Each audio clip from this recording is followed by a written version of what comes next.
নিয়ন্ত্রণ করতে পারি। যত বেশি আমরা তাদেরকে নিয়ন্ত্রণ করতে চাইব, তত বেশি হতাশ হব সকল অবস্থাতেই। আমি দেখেছি এমনটা, বিশেষ করে যে পরিবারগুলো তাদের সন্তানদের দিনের সুরক্ষা করতে চায়, তারা যত বেশি সন্তানদের উপর জোর করে দিন চাপিয়ে দিতে চায়, তত বেশি ওই ছেলেমেয়েগুলো অদ্ভুত সব উপায়ে বিদ্রোহ প্রকাশ করে। কারণ যে বিষয়টা আল্লাহ চান আপনি তাদেরকে প্রদান করুন, আপনার ছেলে মেয়েদের কাছে আপনার যে সুযোগ আছে সেটা তাদেরকে আপনার আদেশ নিষেধ মানতে বাধ্য করার জন্য নয়। সুযোগটা এই জন্য দেয়া হয়েছে যেন আপনি তাদেরকে এমন সব বিষয়ে চিন্তা করাতে পারেন যা শুধু আপনার পক্ষেই চিন্তা করানো সম্ভব। তাদেরকে এমন সব বিষয়ে পছন্দ করাতে পারেন যা শুধু আপনার পক্ষেই পছন্দ করানো সম্ভব।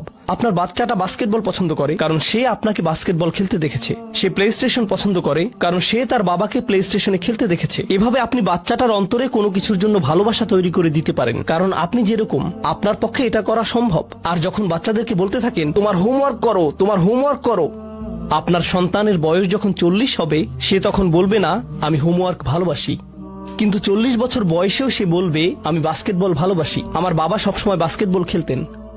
আপনি যা ভালোবাসেন তা ট্রান্সফার হয়ে তার কাছে চলে যায়, আর যা করতে বলেন তা প্রত্যাখ্যাত হয়ে যায়। এমনটি আপনার ক্ষেত্রেও ঘটেছিল।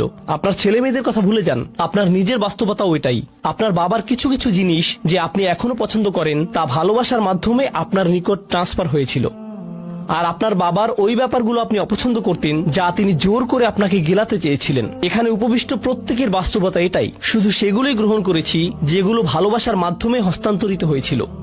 ঠিক এই ইশারাটাই আমাদের পিতামাতাদেরকে দেয়া হয়েছে সূরাতুল ইসরার এই আয়াতে, রব্বির হামহুমা কামা রব্বায়ানি সগীরা।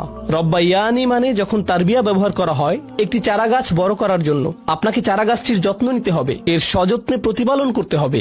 গাছটির প্রতি চিৎকার চেঁচামেচি করলে তো হবে না, তাড়াতাড়ি বড় হও, তাড়াতাড়ি লম্বা হও। আপনার একে সময় প্রদান করতে হবে। অনেক সময় পোকামাকড় এসে এর পাতাগুলো খেয়ে ফেলতে চাইবে, আপনাকে তখন পোকামাকড় সরিয়ে দিতে হবে। কখনো কখনো একটু কঠোর আচরণ করতে হবে, শুধু অতটুকুই যেন পোকামাকড়গুলো দূর হয়ে যায়। এরপর আবারও এতে পানি দিতে হবে। আমাদের বাচ্চাদের সাথে আমাদের উদাহরণটা ঠিক এমনই।